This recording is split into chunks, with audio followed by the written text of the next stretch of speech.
शुक्लध्यान प्रचंडाग्नि संदग्धाखिलकर्मकं वर्धमानं जिनं नत्वा पश्चिमं तीर्थनायकं बालानां हितबुद्ध्याहं प्रेरितोऽद्य यथागमं करोमि वर्णनं किंचित् कर्मणां हतशर्मणां। पंच परमेष्ठी भगवान की जय। संत शिरोमणि आचार्य विद्यासागर जी महाराज की जय।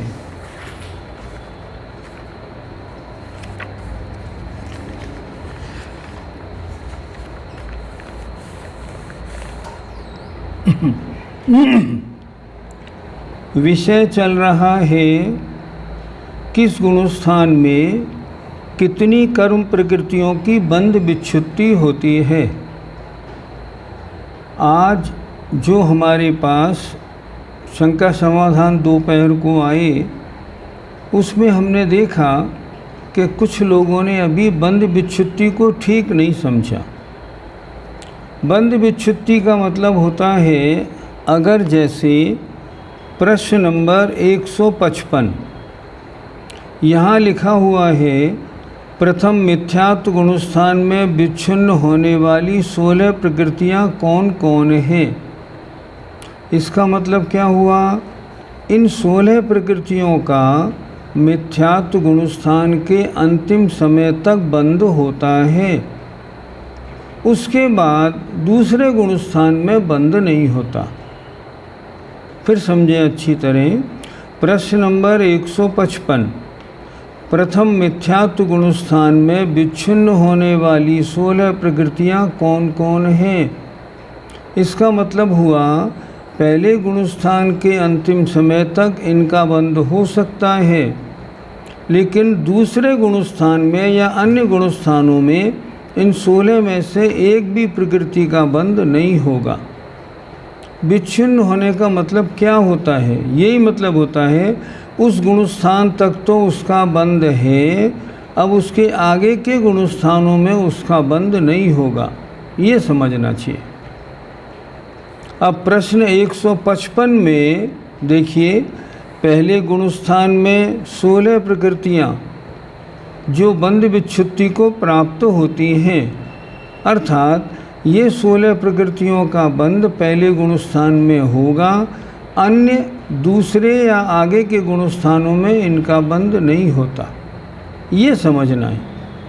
इसी तरह दूसरे गुणस्थान में 25 प्रकृतियों की बंध विच्छुत्ति, तीसरे में कोई नहीं, चौथे गुणस्थान में 10 प्रकृतियों की, पाँचवें में 4 की, छठे में 6 प्रकृतियों की और सातवें में 1 प्रकृति की बंध विच्छुत्ति होती है। अर्थात देवायु का बंध 7वें गुणस्थान तक होगा, इससे आगे के गुणस्थानों में इसका बंध नहीं होगा, ये बात समझनी है। अब आगे आज चलते हैं, यहाँ तक कल हो गया था। प्रश्न 161, अष्टम अपूर्वकरण गुणस्थान में विच्छिन्न होने वाली 36 प्रकृतियाँ कौन हैं। देखें, अपूर्वकरण गुणस्थान के 7 भाग हैं। उनमें मरण रहित प्रथम भाग में, मरण रहित क्यों लिखा, जब आपको हमने पहली किताब पढ़ाई थी कर्णानुयुग दीपक भाग 1, तो उसमें प्रश्न था किन किन जीवों का मरण नहीं होता, तो वहाँ हमने ये पढ़ाया था किताब में लिखा हुआ है कि अष्टम गुणस्थान के प्रथम भाग में मरण नहीं होता, अन्य भागों में मरण होता है। तो इन्होंने लिखा उनमें मरण रहित प्रथम भाग में निद्रा और प्रचला इन 2 की बंध विच्छुत्ति होती है, अर्थात 8वें गुणस्थान के प्रथम भाग के आगे इन दोनों का बंध नहीं होगा। इसके बाद दूसरे, तीसरे, चौथे और पाँचवें में कोई नई बंध विच्छुत्ति नहीं। अब छठे भाग के अंत समय में तीर्थंकर प्रकृति, निर्माण, प्रशस्त विहायो गति, पंचेंद्री जाति, तेजस कार्मण, आहारक शरीरांगोपांग, समचतुरस्र संस्थान, देवगति, देवगत्यानुपूर्वी, वैक्रिक शरीरांगोपांग, वर्णादि 4, अगुर लघु, उपघात, परघात, उच्छ्वास, त्रस, बादर, पर्याप्ति, प्रत्येक शरीर स्थिर, शुभ, सुभग, सुस्वर और आदेय, इन 30 प्रकृतियों की बंध विच्छुत्ति होती है। 8वें गुणस्थान के छठे भाग में, पहले भागों में इनकी बंध विच्छुत्ति क्यों नहीं करा दी? इसलिए नहीं करा दी, इनकी बंध विच्छुत्ति को जितनी विशुद्धि चाहिए वो छठे भाग के अंतिम समय में ही हो पाती है, उससे पहले नहीं। और अंत के 7वें भाग में हास्य, रति, भय और जुगुप्सा, इन 4 की बंध विच्छुत्ति हुई।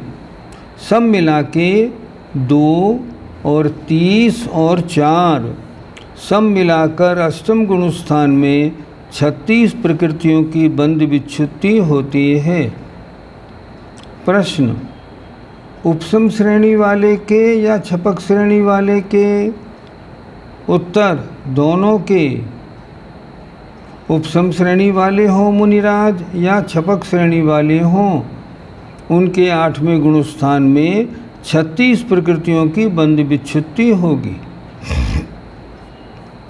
आगे बढ़ें।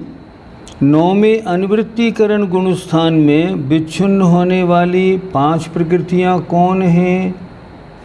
उत्तर, अनिवृत्तिकरण के 5 भागों में क्रम से पुरुष वेद, संजुलन, क्रोध, मान, माया और लोभ, इन 5 प्रकृतियों की बंध विच्छुत्ति होती है। अनुवृत्तिकरण के 5 भावों में क्रम से इन 5 की बंध विच्छुत्ति होगी। अभी उदय की बात नहीं हो रही है, अभी बंध विच्छुत्ति हो रही है। अर्थात 9वें गुणस्थान में 5 प्रकृतियों का बंध रुक जाता है। 10वें सूक्ष्म सांपराय गुणस्थान में विच्छिन्न होने वाली 16 प्रकृतियां कौन हैं? उत्तर, ज्ञानावरण की 5, अंतराय की 5, दर्शनावरण की 4, चक्षुर्दर्शनावरण, अचक्षुर्दर्शनावरण, अवधि दर्शनावरण, केवल दर्शनावरण, उच्च गोत्र और यशस कीर्ति। इन 16 प्रकृतियों की बंध विच्छुत्ति 10वें गुणस्थान के अंतिम समय में होती है। 10वें गुणस्थान में इनका बंध है। पहले प्रश्न आया था कि कौन से गुणस्थान तक किनका बंध होता है, तो पहले बताया था आयु कर्म का बंध 7वें तक, मोहिनी का बंध 8वें तक और इन प्रकृतियों का 16 का बंध 10वें तक होता है। इसके बाद केवल एक साता वेदनी का बंध होता है 11, 12 और 13वें गुणस्थान में। 10वें गुणस्थान में इन 16 प्रकृतियों की बंध विच्छुत्ति हो जाती है। अब आगे त्रयोदश संयोग केवली गुणस्थान में विच्छिन्न होने वाली एक प्रकृति कौन है? अब 13वें गुणस्थान में एक ही प्रकृति का बंध हो रहा था, साता वेदनी का, तो 13वें गुणस्थान के अंत में उसकी विच्छुत्ति हो जाएगी। साता वेदनी, इस एक प्रकृति की बंध विच्छुत्ति त्रयोदश माने 13वें गुणस्थान में होती है। प्रश्न नंबर 165, किस गुणस्थान में कितनी प्रकृतियों का बंध होता है? उत्तर, मिथ्या दृष्टि आदि 13 गुणस्थानों में क्रम से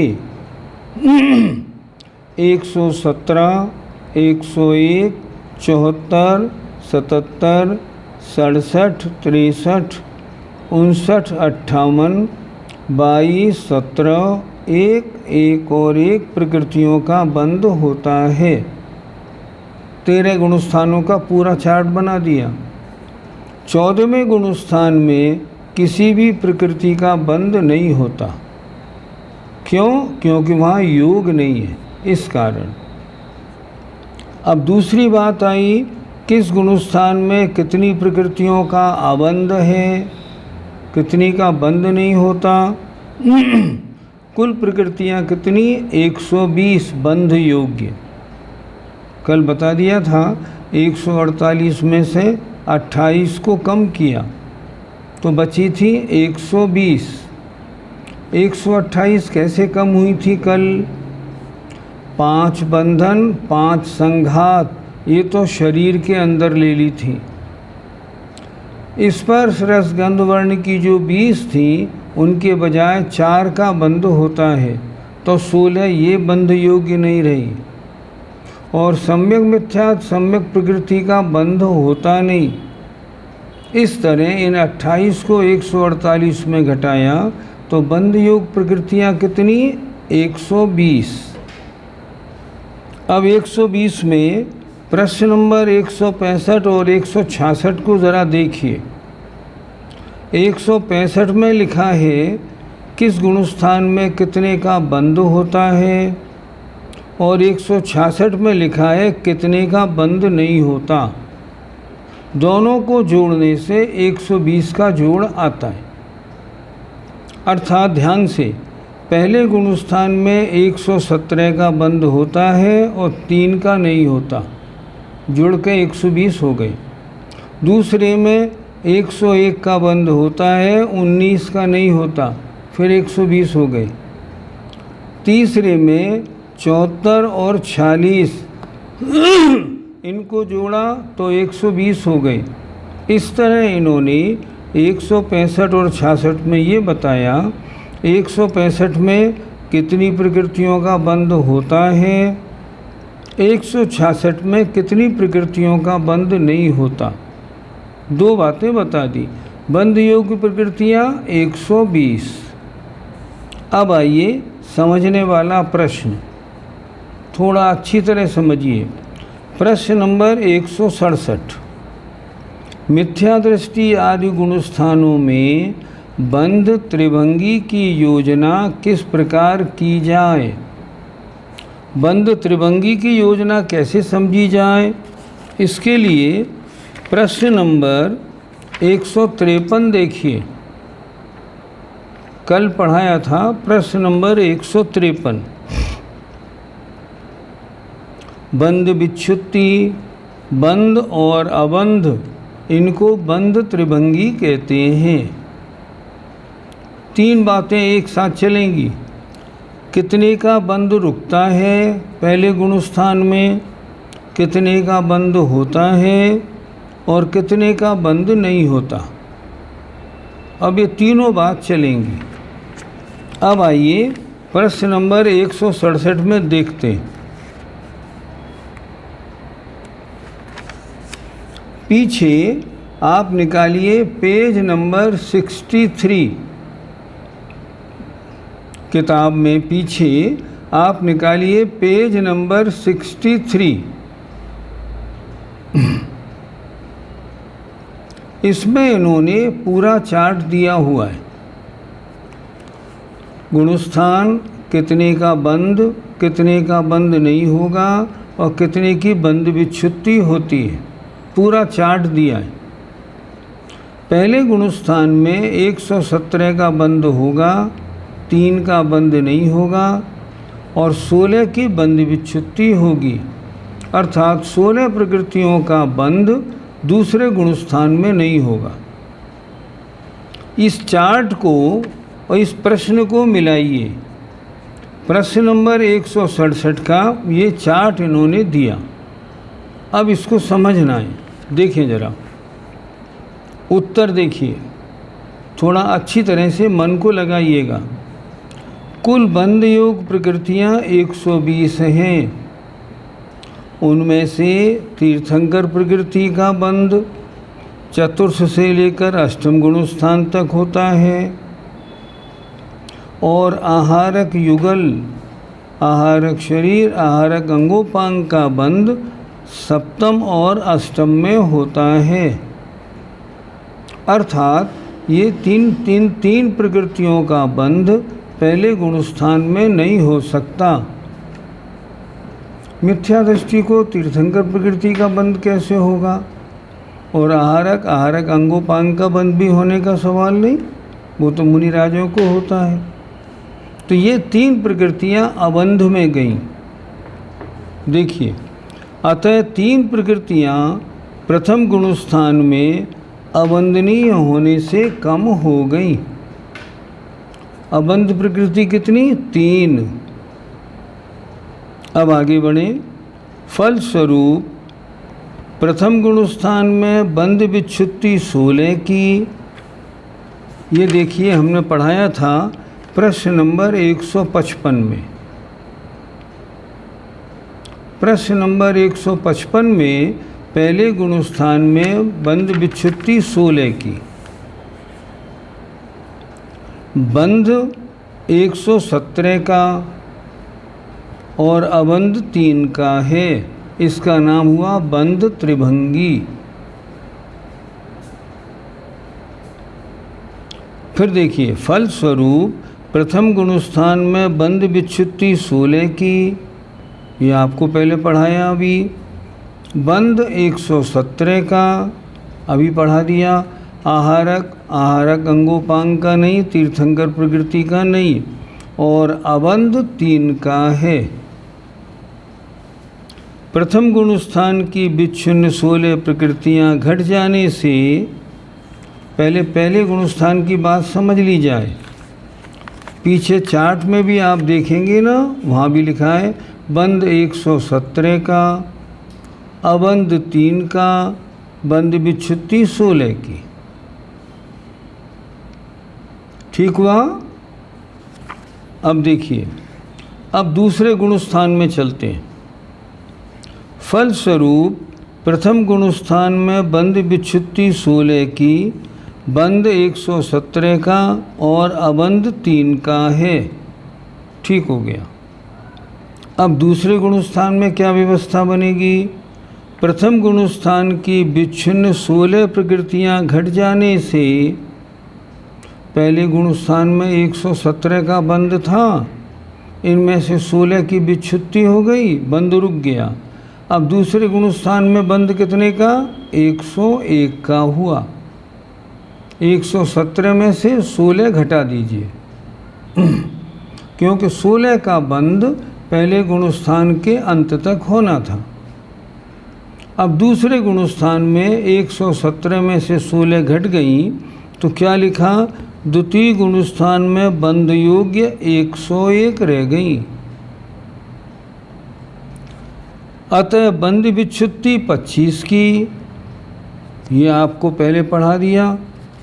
देखें किताब, पीछे देखते चले किस में पढ़ाया था। प्रश्न 156 में 156 इसमें पढ़ाया था कि दूसरे गुणस्थान में विच्छुत्ति 25 प्रकृतियों की है। तो यहाँ क्या लिख रहे हैं? प्रथम गुणस्थान की विच्छिन्न 16 प्रकृतियाँ घट जाने से किस में से घटाई? 117 में से। द्वितीय गुणस्थान में बंधयोग 101 प्रकृति रह गई।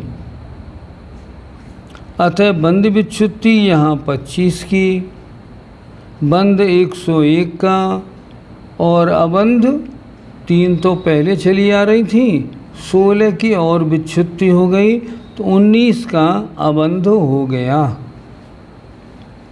पीछे चार्ट में भी देख लें, ऐसे लिखा हुआ है।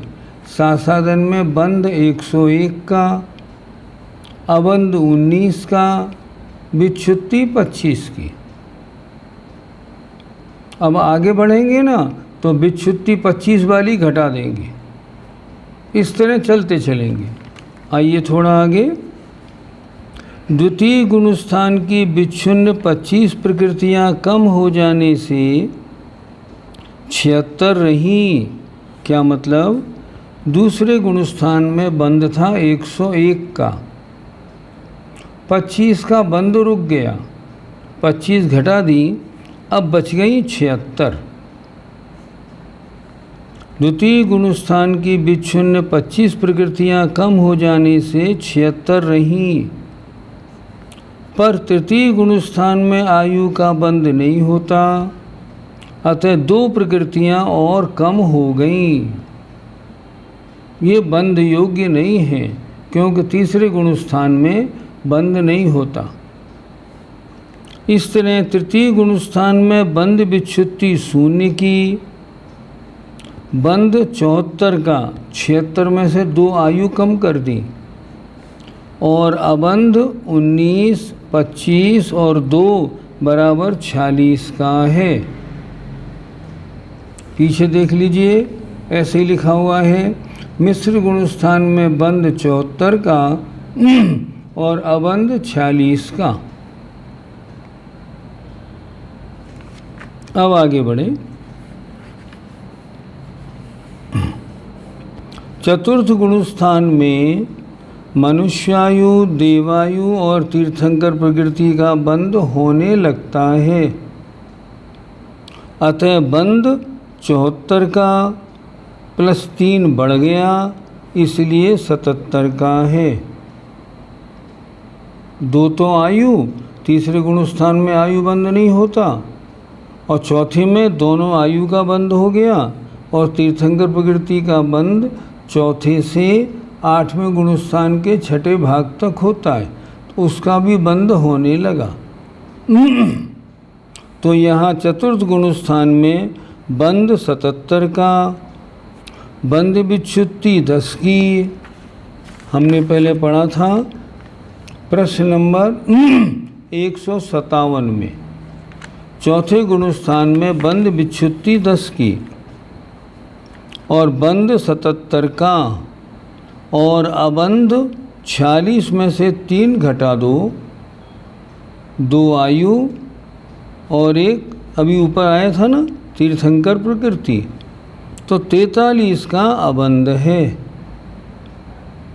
चतुर्थ गुणस्थान में 43 का बंध नहीं होगा, 77 का बंध होगा, और यहाँ 10 की बंध विच्छुत्ति होगी। पीछे का चार्ट मिला लीजिए। अब आगे बढ़े। चतुर्थ गुणस्थान की विच्छिन्न 10 प्रकृतियां घट जाने से पंचम गुणस्थान में बंध अब 67 का रह गया। चौथे में बंध था 77 का, 10 की विच्छुत्ति और हो गई, अब बंध रह गया 10 कम किए तो 67 का। बंध विच्छुत्ति यहाँ 4 की, अप्रत्याख्यानावरण क्रोधमान माया लोप, नहीं प्रत्याख्यानावरण क्रोधमान माया लोप, और अबंध कितने का हो गया 43, और चौथे गुणस्थान की 10 मिलाई तो 53। जितने का बंध है और जितने का अबंध है, इन दोनों को जोड़ने से 120 का जोड़ आता है, क्योंकि बंध योग्य प्रकृतियां 120 होती। तो बंध 67 का, अबंध 53 का, कुल 120। विच्छुत्ति रुकावट 4 की। ठीक हुआ? आगे बढ़ूं? समझ में आ रहा है विषय? सिर तो हिला दीजिए, हाँ आ रहा है। ठीक, आगे बढ़ें। पंचम गुणस्थान से विच्छिन्न 4 प्रकृतियां घट जाने से छठे गुणस्थान में बंध 63 का, देखिए यहाँ बंध था 67 का, इनमें से 4 की हो गई विच्छुत्ति, अब रह गए 63। तो यहाँ पंचम गुणस्थान से घटने से छठे गुणस्थान में अब बंध रहा 63 का, और यहाँ विच्छुत्ति होगी 6 की, और अबंध कितने का हो गया 53 और 4 57 का। 57 63 मिलाया तो फिर जोड़ 120 का आ गया। पीछे चार्ट में देखें, चार्ट में इसी तरह लिखा हुआ है।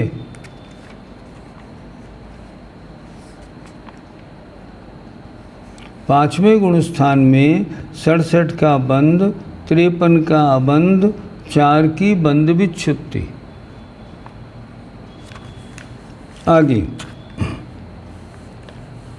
षष्ठ गुणस्थान की विच्छिन्न 6 प्रकृतियां कम करने और आहारक युगल मिलाने से, अब बात चल रही है 7वें गुणस्थान की। आहारक शरीर और आहारक अंगोपांग का बंध कहाँ होता है? 7वें और 8वें के छठे भाग तक। तो वो 2 प्रकृतियां यहाँ जुड़ेंगी। षष्ठ गुणस्थान की विच्छिन्न 6 प्रकृतियां कम कर दें और आहारक युगल मिलाने से सप्तम गुणस्थान में बंध 59 का, पहले 63 था, 63 में हमने 6 कम की विच्छिन्न प्रकृतियां, लेकिन आहारक शरीर आहारक अंगोपांग ऐड कर दी तो 4 घट गई। तो यहाँ सप्तम गुणस्थान में बंध 59 का, विच्छुत्ति सिर्फ 1 की, किसकी? आयु की, और अबंध 57 और 6 विच्छुत्ति वाली 63, और 63 -2 आहारक शरीर आहारक अंगोपांग बराबर 61 का है। यहाँ 61 का बंध नहीं है, 59 का बंध है। दोनों को जोड़ा 120 का जोड़ आया, अर्थात बंध योग 120 प्रकृतियों में से सप्तम गुणस्थान में 59 का बंध होता है और 61 का बंध नहीं होता।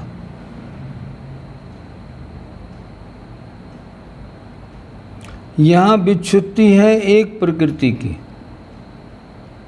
तो सप्तम की विच्छिन्न 1 प्रकृति कम हो जाने से अष्टम गुणस्थान में बंध 59 में से 1 घटाया तो 58 का।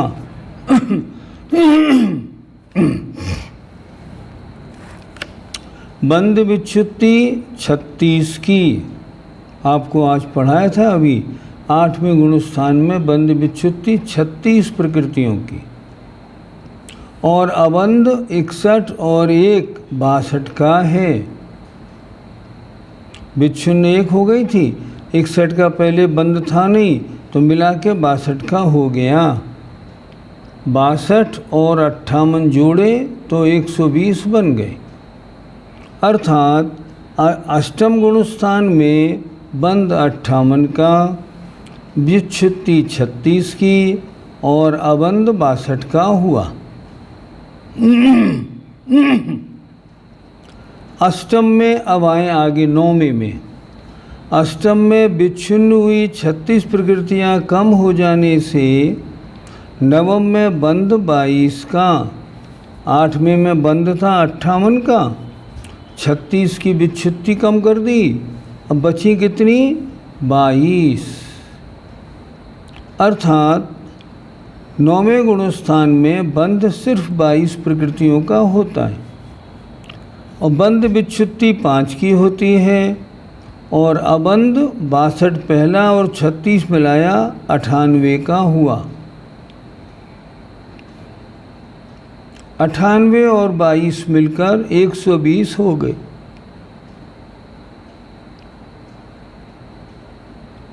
ठीक हुआ। अब 9वें गुणस्थान की विच्छिन्न 5 प्रकृतियां कम हो जाने से 10वें गुणस्थान में बंध 17 का, पहले 22 का था 9वें में, अब यहाँ आ गई 10वें में, 22 में से 5 घटा दी, 17 का बंध, विच्छुत्ति 16 की, 10वें गुणस्थान के अंत तक 16 अंत में 16 की विच्छुत्ति हो जाएगी, और अबंध 103 का हुआ। बंध है 17 का, अबंध 103 का, मिलाया जोड़ 120 हो गया। 10वें की विच्छिन्न 16 प्रकृतियां कम हो जाने से 11वें, 12वें और 13वें गुणस्थानों में बंध एक का, सिर्फ सातावेदनी का, और अबंध 119 का है। 11, 12 और 13वें गुणस्थान में सिर्फ एक प्रकृति बंधती है, सातावेदनी। 119 का अबंध रहता है। 11वें और 12वें गुणस्थान में बंध विच्छुत्ति शून्य है, वहाँ कोई चेंज नहीं है।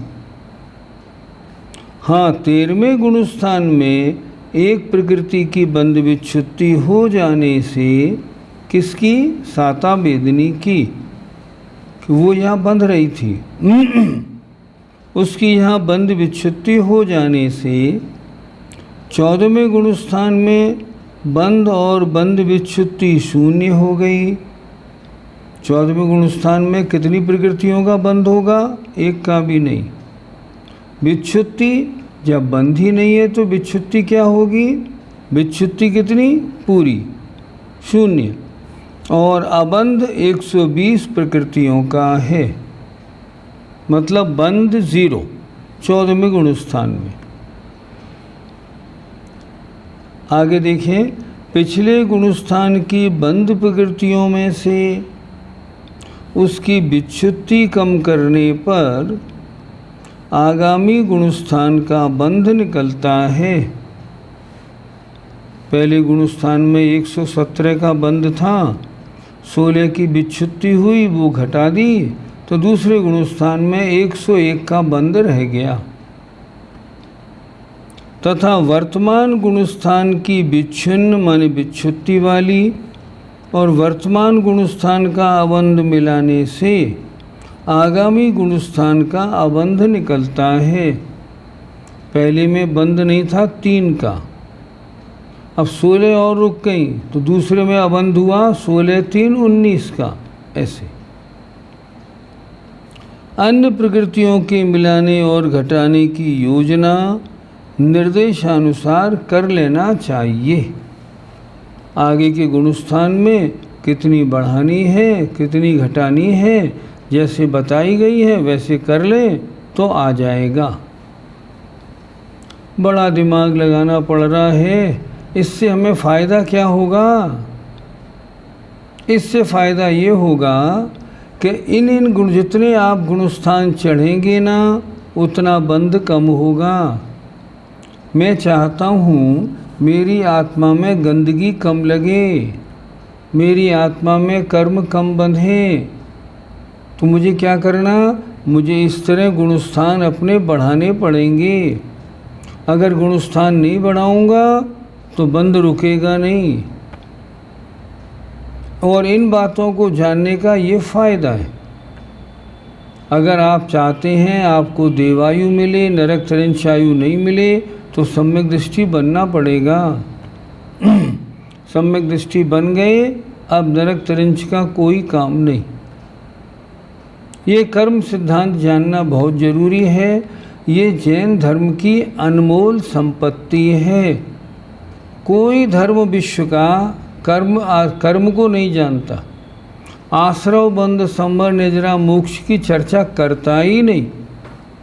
ये तो हमारी अनमोल संपत्ति है, कर्म सिद्धांत। और इस कर्म सिद्धांत मतलब 7 तत्वों का सही श्रद्धान होने से सम्यक दर्शन होता है। जब तक इसका सिद्धांत पक्का नहीं, सम्यक होने का काम नहीं। बात पूरी समझ में आ गई। अब आगे बढ़े, चलिए। प्रश्न 168। यहाँ तक क्या चर्चा हुई? यहाँ तक अभी चर्चा हो गई बंध, अबंध और विच्छुत्ति की। अब चर्चा होगी बंध के क्षेत्र में। अभी तक बात चल रही थी प्रदेश बंध और प्रकृति बंध हो गए। अब आया तीसरा प्रसंग, स्थिति बंध।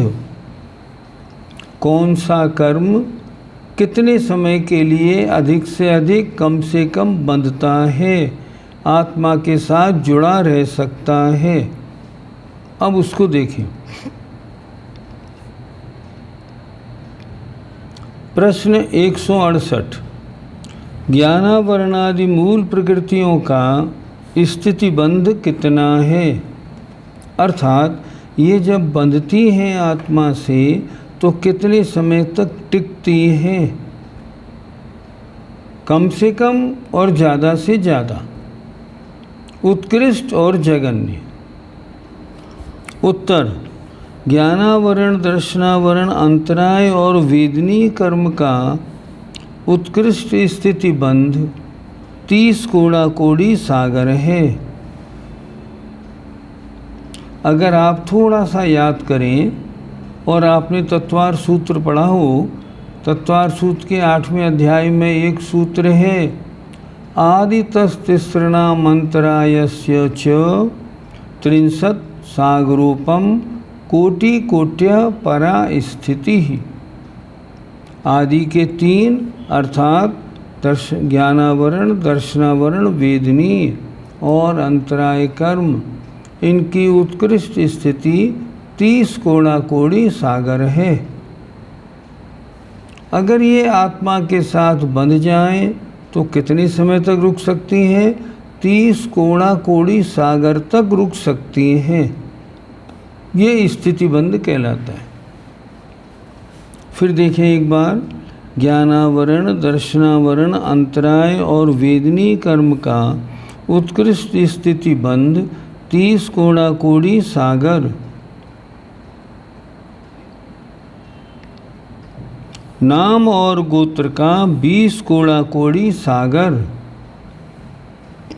कोड़ा कोड़ी माने करोड़ इंटू करोड़ बराबर कोड़ा कोड़ी। सागर माने सागर असंख्यात वर्ष का सागर होता है, अनकाउंटेबल ईयर्स। तो यहाँ कह रहे हैं इनका ज्ञानावरण, दर्शनावरण, अंतराय और वेदनी का उत्कृष्ट स्थितिबंध 30 कोड़ा कोड़ी सागर है। अगर आत्मा के साथ बंधेंगे तो मैक्सिमम पीरियड कितना हो सकता है? 30 कोड़ा 30 करोड़ इंटू करोड़ सागर। नाम और गोत्र का 20 कोड़ा कोड़ी सागर। मोह का सबसे ज़्यादा 70 कोड़ा कोड़ी सागर और आयु कर्म का 33 सागर है।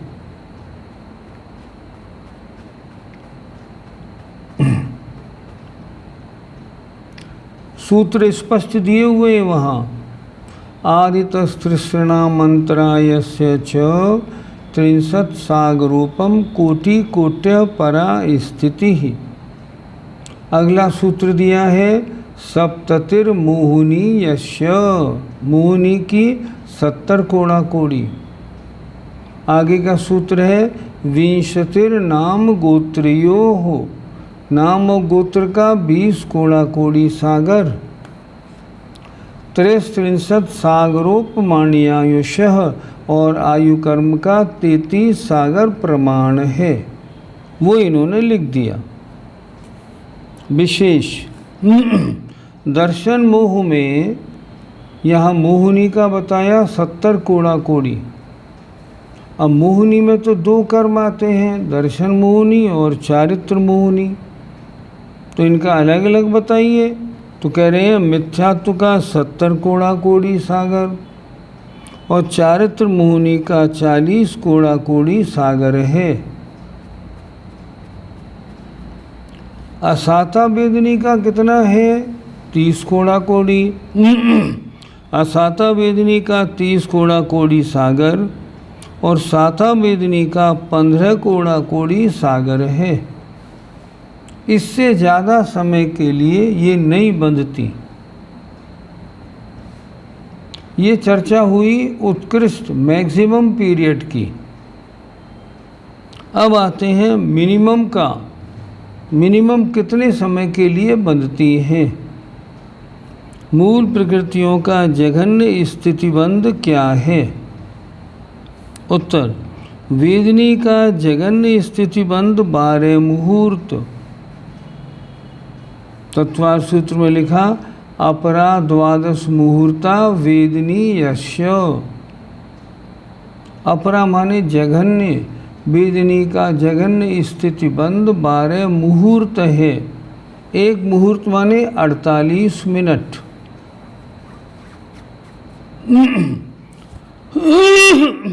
नाम और गोत्र का 8 मुहूर्त है और शेष कर्मों का अंतर मुहूर्त है। तत्वार्थ सूत्र में सूत्र है अपरा 12 मुहूर्ता वेदनी यस्य। अपरा माने जघन्य, वेदनी का जघन्य स्थितिबंध 12 मुहूर्त है।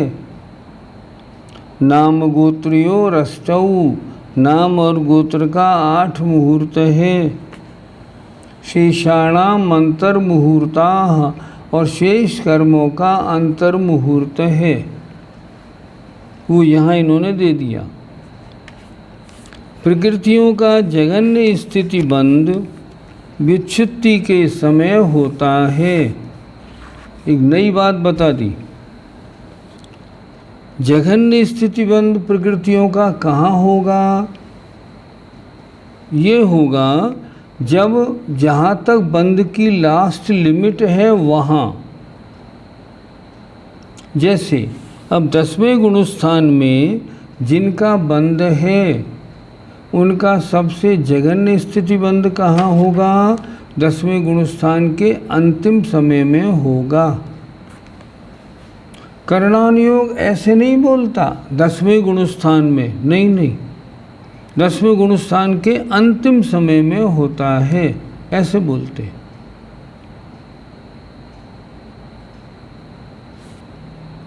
एक बार फिर देखें प्रश्न नंबर 169। वेदनी का जघन्य स्थितिबंध 12 मुहूर्त, नाम और गोत्र का 8 मुहूर्त और शेष कर्मों का अंतर मुहूर्त है। प्रकृतियों का जघन्य स्थितिबंध विच्छुत्ति के समय होता है, मतलब लास्ट जब कर्म का बंध रुकने वाला होता है उस गुणस्थान का अंतिम समय उस समय होता है। अर्थात जिस प्रकृति की जहाँ बंध विच्छुत्ति होती है वही होता है जघन्य स्थितिबंध। विशेष तीर्थंकर प्रकृति तथा आहारक युगल, युगल माने आहारक शरीर, आहारक अंगोपांग, इनका जघन्य स्थितिबंध अंतः कोड़ा कोड़ी सागर होता है। अर्थात तीर्थंकर प्रकृति या आहारक शरीर, आहारक अंगोपांग ये अगर बंधेंगे तो जघन्य अंतः कोड़ा कोड़ी सागर के लिए बनते हैं। मनुष्यायु तथा तिर्यंशायु का जघन्य स्थितिबंध अंतर्मुहूर्त और देवायु और नरकायु का 10,000 वर्ष होता है। अर्थात मनुष्यायु और तिर्यंशायु का जघन्य कम से कम स्थितिबंध कितना होगा? अंतर्मुहूर्त। और देवायु नरकायु का होगा 10,000 वर्ष। इससे कम कोई भी जीव नरक में जाए और देवों में जाए 10,000 वर्ष तो उसको रहना ही पड़ेगा, इससे पहले निकल के नहीं आ सकता।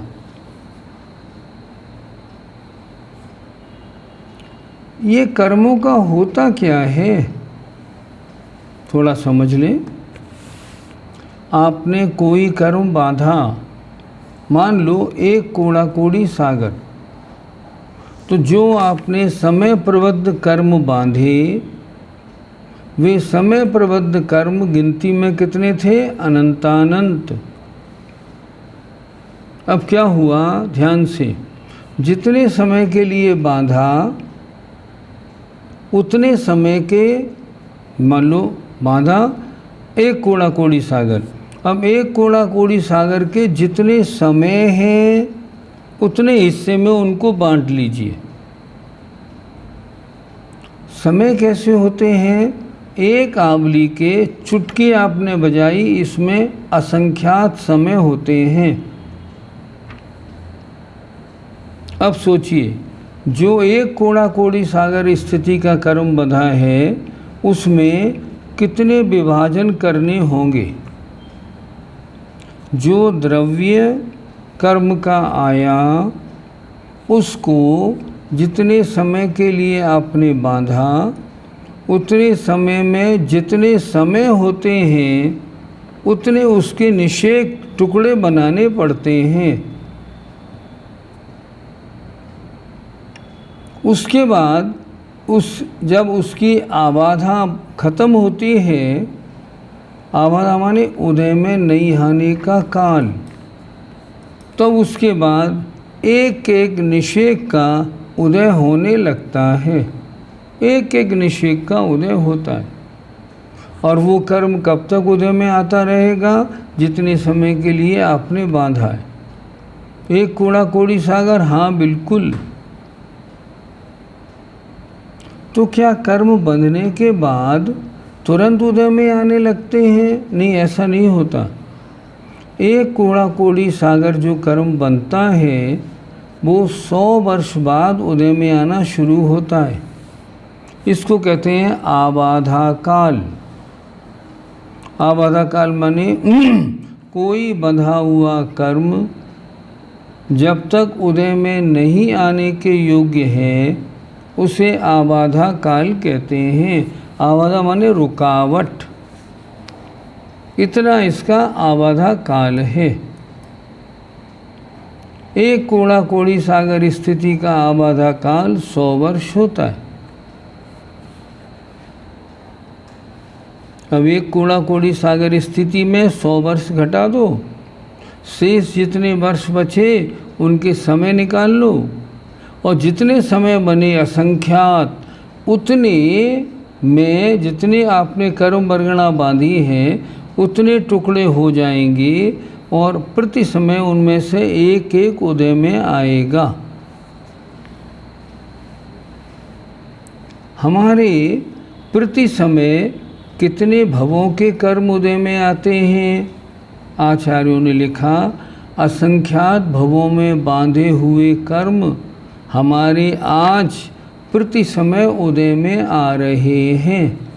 असंख्यात भवों में बांधे हुए। कुछ लोग क्या कहते हैं, इस भव में जो बांधते हैं उसका फल तुरंत मिलता है। नहीं, जैन शासन ऐसा नहीं कहता। आपको प्रति समय असंख्यात भवों में बांधे हुए कर्मों का फल मिल रहा है। अब उसमें हर कर्म का टोटल होता रहता है कि साता वेदनी ज़्यादा या असाता वेदनी ज़्यादा। अब असाता वेदनी ज़्यादा हो गई तो आपको दुख का अनुभव होगा, और साता वेदनी का जोड़ ज़्यादा आया तो आपको सुख का अनुभव होगा। ऐसे कर्म सिद्धांत चलता है। असंख्यात भवों के बांधे हुए कर्म हमारे प्रति समय उदय में आते हैं।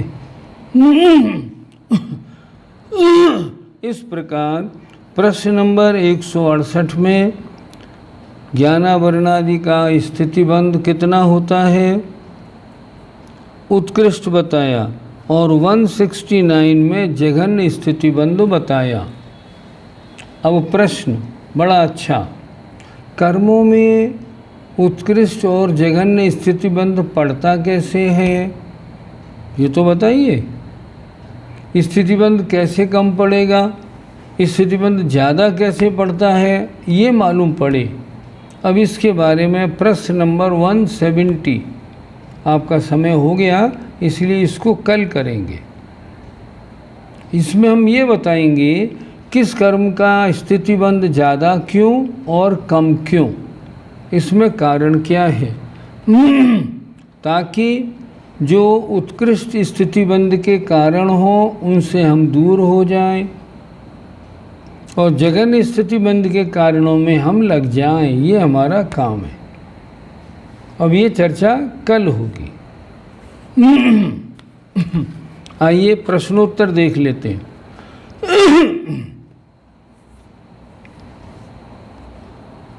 आज हमारी उम्र 78 पूरी हो गई। 79 आज शुरू हुआ।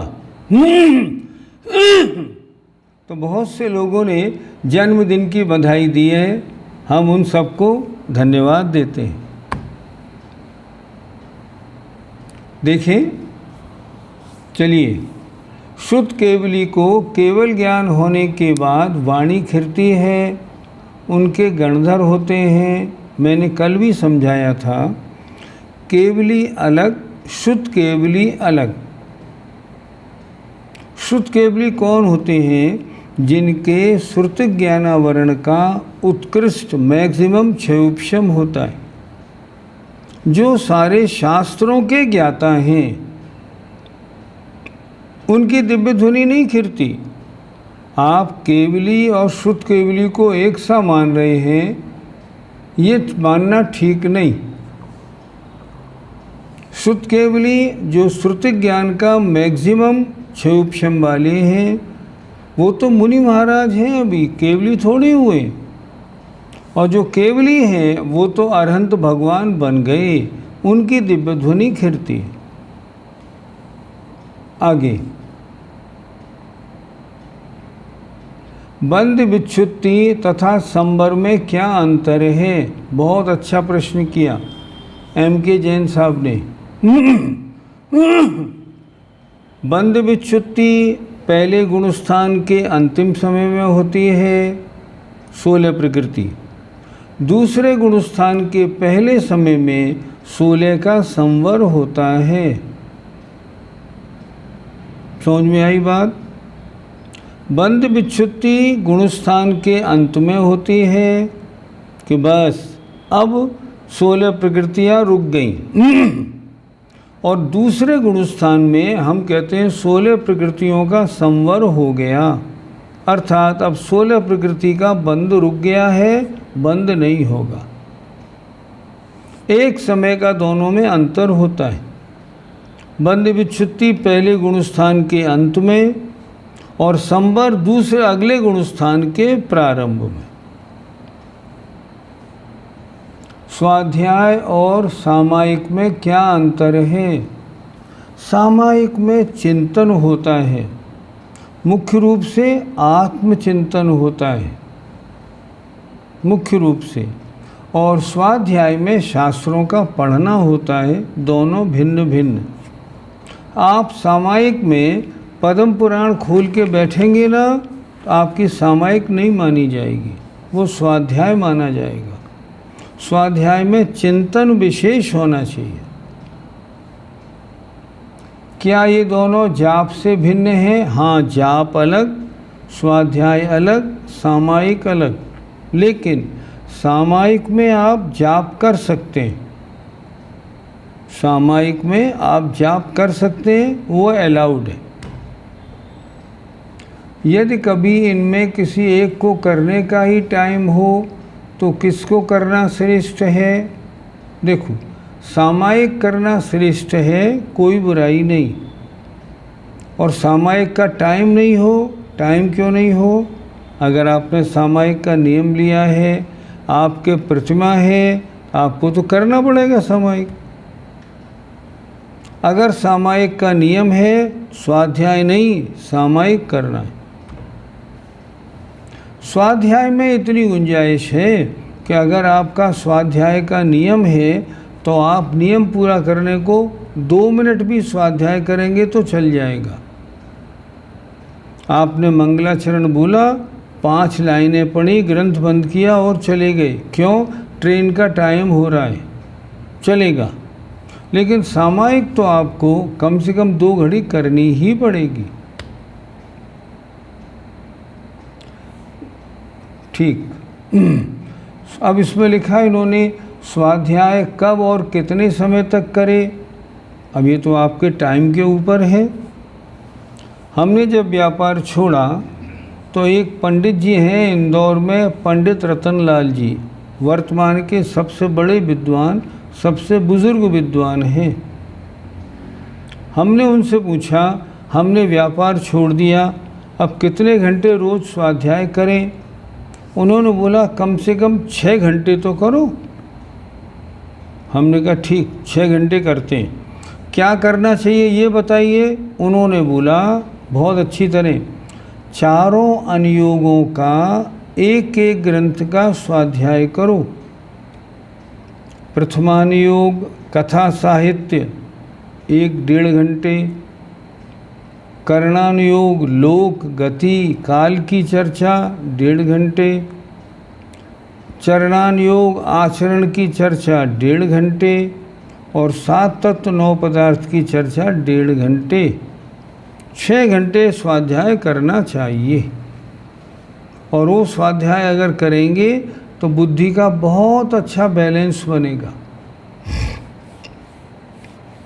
आगे देखें।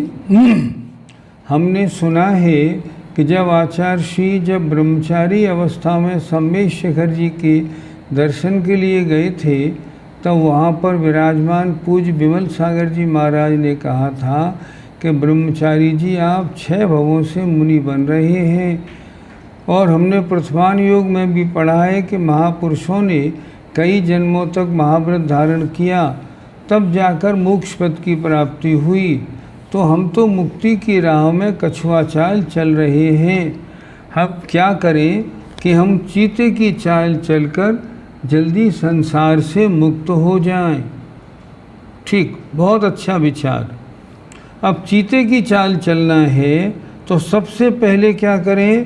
पहले ये करें घर गृहस्थी को छोड़ के इस पर्याय में, क्योंकि आप लेडी हैं, आरिका बने।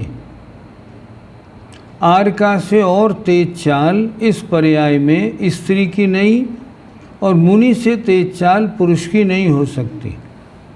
अब आपको चाल चलना है तो आरिका बने और अच्छी साधना करें, बस आपका काम शुरू हो जाएगा। इस पर्याय में यदि आपको सम्यक दर्शन हुआ और आरिका पर्याय आपने रखी अपनी, तो कुछ जल्दी से जल्दी आपका मोक्ष में पहुंचना, मोक्ष का किनारा बन जाएगा। भाग 1 प्रश्न 152 पढ़ा दीजिए।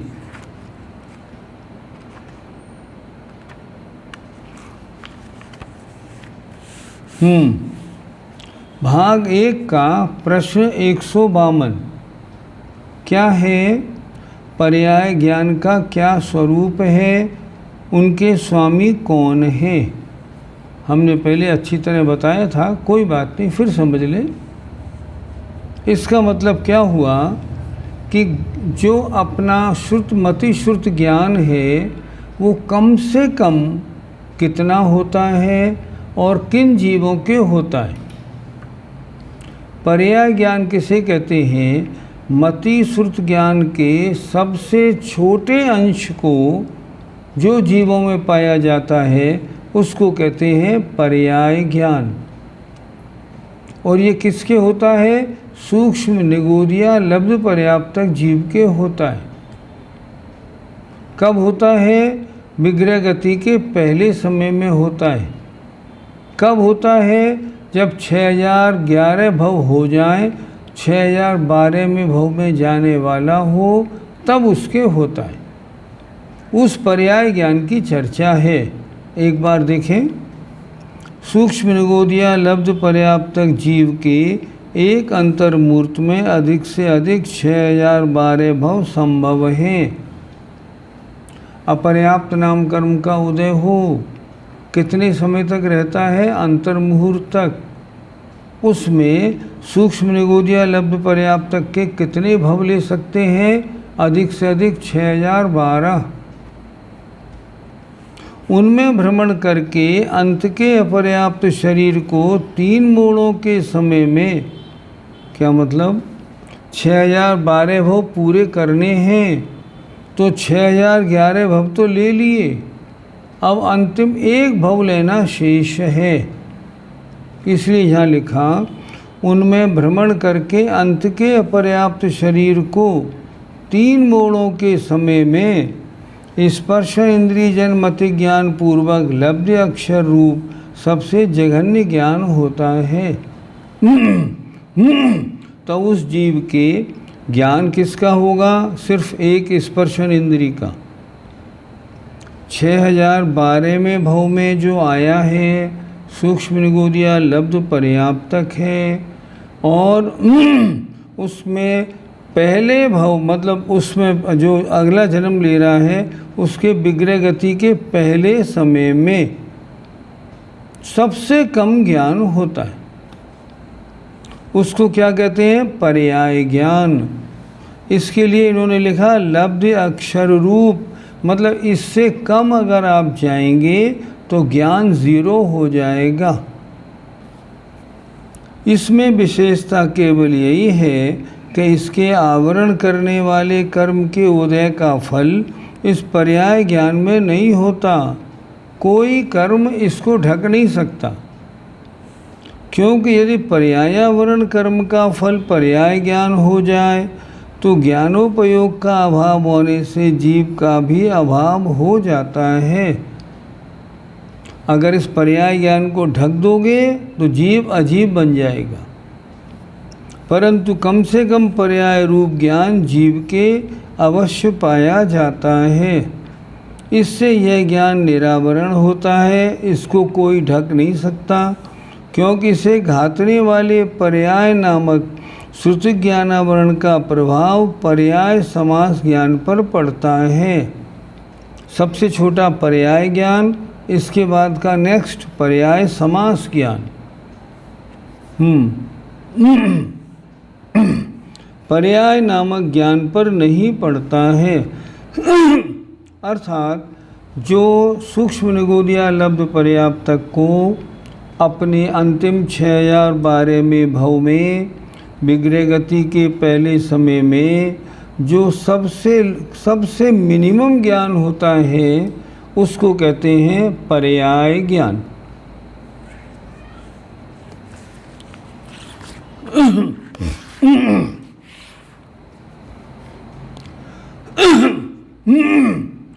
आज सुधा सागर जी महाराज ने जिज्ञासा समाधान में जो विसंयोजना अपकर्षण आदि के बारे में समझाया उसे विस्तार से बात दीजिए, समझिए।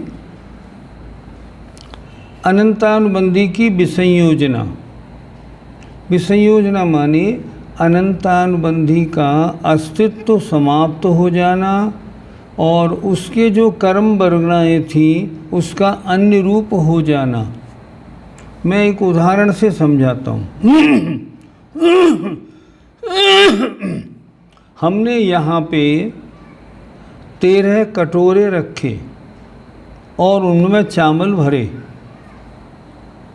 4 कटोरे अनंतानुबंधी अप्रत्याख्यान प्रत्याख्यान संजुलन के थे, 9 कटोरे 9 कषाय के थे।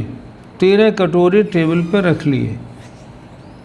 अब हमने क्या किया, अनंतानुबंधी का कटोरा उठाया और इसमें जो चावल भरे थे इन चावलों को हमने और सब कटोरों में डाल दिया। अप्रत्याख्यान प्रत्याख्यान संजुलन 9 कषायों में इसका पूरा चावल डाल दिए। इसे खाली करके उल्टा कर दिया। इसका मतलब हुआ अनंतानुबंधी की विसंयोजना हो गई। अर्थात अनंतानुबंधी के द्रव्य का परिणामों की विशुद्धि के कारण अप्रत्याख्यान प्रत्याख्यान संजुलन और 9 कषाय रूप हो जाना और अनंतानुबंधी का अस्तित्व समाप्त हो जाना, इसे कहते हैं अनंतानुबंधी की विसंयोजना। इसे क्षय नहीं कहते, नहीं क्षय नहीं कहते। क्यों नहीं कहते? जिस प्रकृति का क्षय हो जाता है वो दोबारा सत्ता में नहीं आती। एक बार आप मिथ्यात्व का क्षय कर दीजिए, अब मिथ्यात्व का बंध कभी नहीं होगा। लेकिन ये अनंतानुबंधी ऐसी है कि अगर वो जीव कभी परिणाम गिरने के कारण मिथ्यात्व में आएगा तो एक समय में ही जितने परमाणु और रूप किए थे ना, वो सब परमाणु एक समय में फिर अनंतानुबंधी बन जाएंगे। वो नष्ट नहीं हुए, उनकी विसंयोजना हुई थी, उनकी पुनः संयोजना हो जाती है। ये इसमें खास बात है। विसंयोजना माने उस द्रव्य का अन्य रूप हो जाना, और संयोजना माने मिथ्यात्व में आने पर उन सब का पुनः अनंतानुबंधी बन जाना। वो कटोरा सीधा हो गया और वो सारे चावल इसमें फिर आ गए। इसे कहते हैं अनंतानुबंधी की विसंयोजना। अपकर्षण के बारे में जो समझाया था, ज़रा थोड़ा कड़ा विषय है, थोड़ा मन लगाएंगे तो काम बनेगा। अपकर्षण माने कहते हैं कर्म का स्थिति अनुभाग घटना। अपकर्षण माने घटना, उत्कर्षण माने बढ़ना। अब मान लीजिए किसी कर्म की स्थिति घटी, तो स्थिति कैसे घटती है? जैसे कर्म इतना लंबा है तो ऊपर से थोड़ा थोड़ा द्रव्य घटता है, ऊपर से थोड़ा थोड़ा, और ये क्या होता है, ये सीधा उदयावली में आ जाता है और चला जाता है। अपकर्षण माने ऊपर के द्रव्य का नीचे आके उदयावली में आकर खिर जाना। लेकिन महाराज ने एक शब्द और बोला था, अवलंबना करण।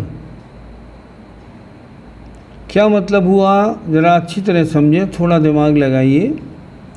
और कर्मों का जो अपकर्षण होगा वो तो ये द्रव्य सीधे उदयावली के ऊपर तक आ जाएगा।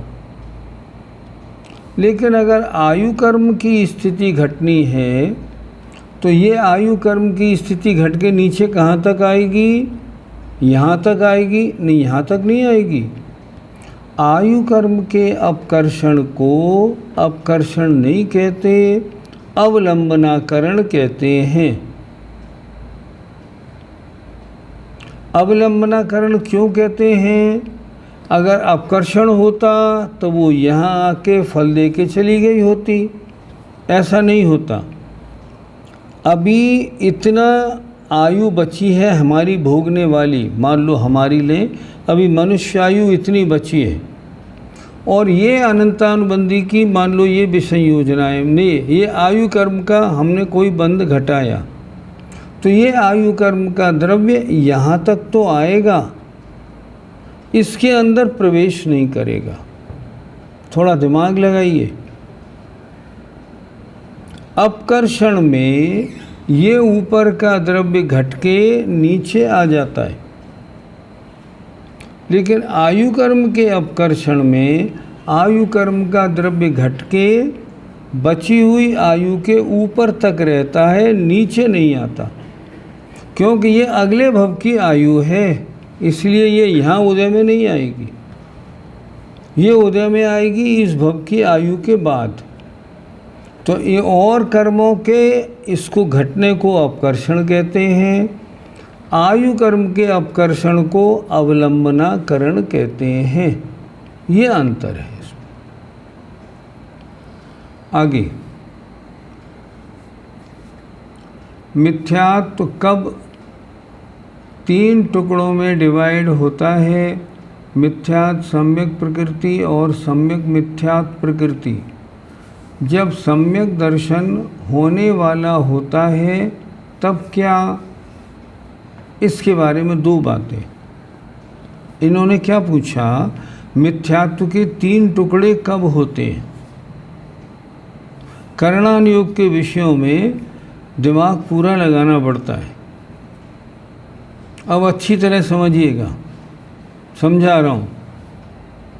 मिथ्यात्व के जब मिथ्या दृष्टि जीव सम्यक दर्शन को प्राप्त होने वाला होता है और 5 लब्धियों में से करण लब्धि में आता है, तो करण लब्धि के अंतिम समय में प्रश्न कितनी प्रकृतियों का उपशम करेगा? 5 का या 7 का? प्रथमोपशम वाला।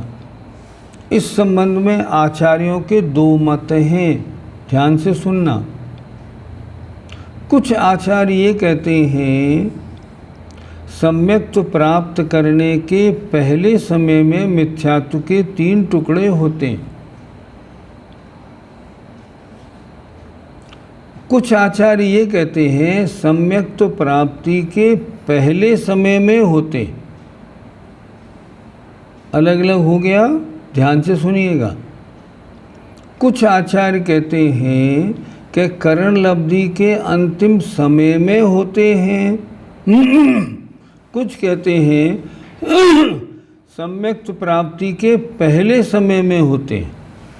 दोनों में एक समय का अंतर है। फिर फर्क क्या पड़ा? फर्क ये पड़ा, अगर करण लब्धि के अंतिम समय में हुए तो उपशम होगा दर्शन मोहिनी की तीनों प्रकृतियों का, क्योंकि टुकड़े हो चुके हैं। और अगर सम्यक्त्व प्राप्त होने के पहले समय में हुए, सम्यक प्राप्त के पहले समय में 3 टुकड़े हुए, तो उपशम कितने का होगा? 5 का, 4 अनंतानुबंधी और 1 मिथ्यात्व का। विषय थोड़ा कड़ा है, मैंने बता तो दिया, लेकिन इसकी चर्चा आगे फिर करेंगे। कड़ा होने से छोड़ देता हूँ। आगे चतुर्थ गुणस्थान में केवल देवायु का बंध कहा है। फिर इस गुणस्थान में मनुष्य आयु की बंध विच्छुत्ति कैसे कही? मनुष्य आयु की बंध विच्छुत्ति इसलिए कही कि चौथे गुणस्थान तक के जीव मनुष्य आयु का बंध करते हैं। 5वें गुणस्थान में मनुष्य आयु का बंध नहीं होगा। 5वें, 6ठे, 7वें में मात्र देवायु का बंध होता है। इसलिए बंध विच्छुत्ति चौथे गुणस्थान में मनुष्य आयु की हो गई।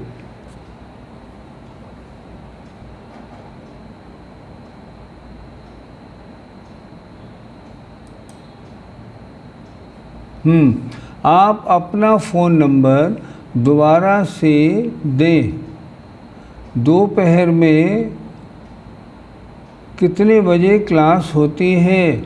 नहीं, दोपहर में क्लास नहीं होती, लेकिन आप फ़ोन मिला सकते हैं। वो टाइम तत्व चर्चा के लिए खाली रहता है। मेरा नंबर नोट कर लीजिए, 9412264445 9412264445। दोपहर का टाइम 1:30 से 4 तक खाली रहता है। और वो किस लिए है कि आपको कोई शंका हो तो आप डायल करें, आराम से पूछें।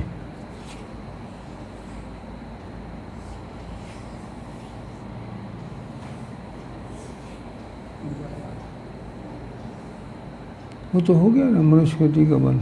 अब नीचे आ जाओ। 5 बंधन को बंध में केवल इसलिए नहीं गिना कि बार बार नहीं गिनना पड़े। ऐसे कैसे? आहारक शरीर व आहारक अंगोपांग तो दोनों गिने, कृपया समझाएं। हाँ, उनमें तो एक का अंतर होता है, वो ठीक है, लेकिन यहाँ इसलिए गिना 5 बंधन और 5 संघात को गिनो न गिनो बराबर ही है। आहारक शरीर का बंध होगा तो आहारक बंधन, आहारक संघात का बंध होगा ही होगा, इसलिए उन्होंने नहीं गिने। नारद, नारायण आदि महापुरुष क्या मिथ्यादृष्टि थे जो नरक का बंध किया? एक बात तो बताना चाहूँगा, नारद के बारे में जैन शास्त्रों में 2 तरह का उल्लेख मिलता है। कोई आचार्य लिखते हैं नारद नरक गए, कोई आचार्य लिखते हैं नारद मोक्ष गए। 2 तरह का वर्णन मिलता है। अच्छा, अब अगर नारद को अगर हम नरक के बंध की अपेक्षा चर्चा करें तो नारद, नारायण आदि, थोड़ा नीचे करो, महापुरुष क्या मिथ्यादृष्टि थे जो नरक का बंध किया? हाँ बिल्कुल, जिस समय बंद किया उस समय वो मिथ्यादृष्टि थे।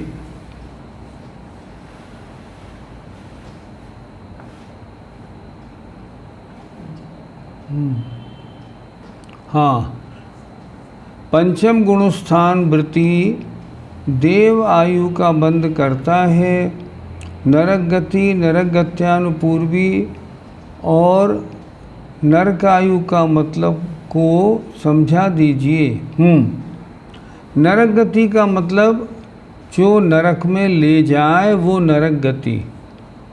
नरक गत्यानुपूर्वी का मतलब जो आपको नरक पहुँचने तक आपके आत्मा के प्रदेशों का आकार पहले शरीर के अनुसार बनाए रखे, उसे कहते हैं अनुपूर्वी। और नरक आयु का मतलब नारकी के शरीर में कितने समय तक रोके रखना, ये नरक आयु का काम है। नरक गति का काम नरक ले जाना, नरक आयु का काम निश्चित समय तक वहाँ रखना नरक के नारकी के शरीर में। और तीसरी बात थी नरक गत्यानुपूर्वी, जिसके कारण नरक गति आपका जब विग्रह गति में जाएंगे ना, तो आपकी आत्मा का शरीर पूर्ववत बनाए रखना, ये अनुपूर्वी का काम है। कल आपने बताया कि शुद्ध केवली द्वादशांग के पाठी होने पर उनका ज्ञान क्षायिक हो जाता है और वे मोक्ष चले जाते हैं। नहीं, मोक्ष उसी भव से नहीं जाते, उस भव से जा सकते हैं, नहीं तो शीघ्र ही कुछ भवों में मोक्ष जाएंगे। मेरा यह जिज्ञासा है कि क्षायिक सम्यक्त प्राप्त कर वे केवल ज्ञानी हो जाते हैं, तो तब मोक्ष तो केवली भगवान गए, अब उन्हें शुद्ध केवली कैसे कह सकते हैं? आपने समझा नहीं। देखो, शुद्ध केवली को क्षायिक सम्यक्त होना भी जरूरी नहीं। शुद्ध केवली का मतलब वो होता है कि वे मुनि महाराज जिन्होंने द्वादशांग का ज्ञान प्राप्त कर लिया, वे हैं।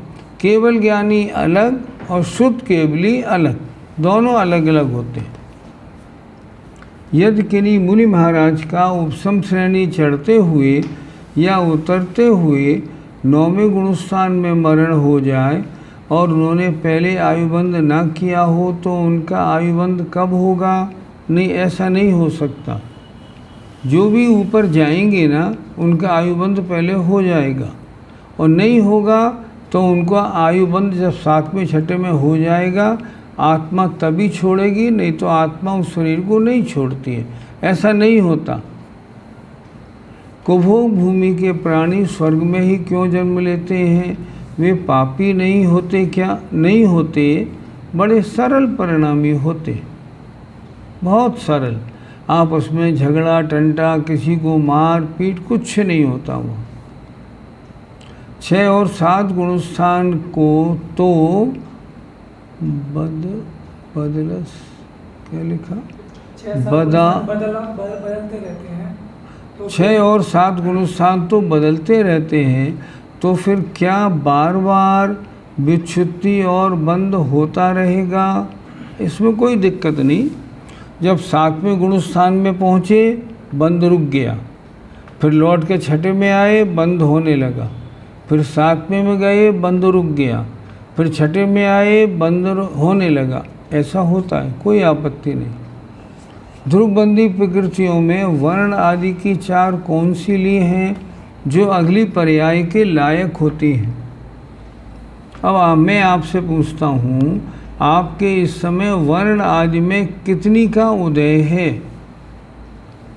जैसे आप कहेंगे हमारा शरीर मान लो काला, दांत हमारे सफ़ेद, खून हमारा लाल, तो ऐसे कौन सा रंग हमारा माना जाएगा? आचार्यों ने कहा मनुष्य पर्याय में मनुष्य के योग्य वर्ण का एक का उदय होता है, बस। काले सफ़ेद का नहीं, मनुष्य के योग्य वर्ण का उदय होता है। ऐसे होती है ये। अब ये वर्ण आदि की 4 कौन सी ली? जो उसके लायक हों वो ली। क्या श्रेणिक महाराज नारकों के दुख का वेदन करते होंगे? जब दुख होगा तो वेदन क्यों नहीं करेंगे? वहाँ मौजूद हैं, वेदन तो करना ही पड़ेगा। वेदन करते हैं। समय आपका हो गया, पूरा हो गया। बस आज इतनी पढ़ाई। जय जिनेंद्र, जय जिनेंद्र।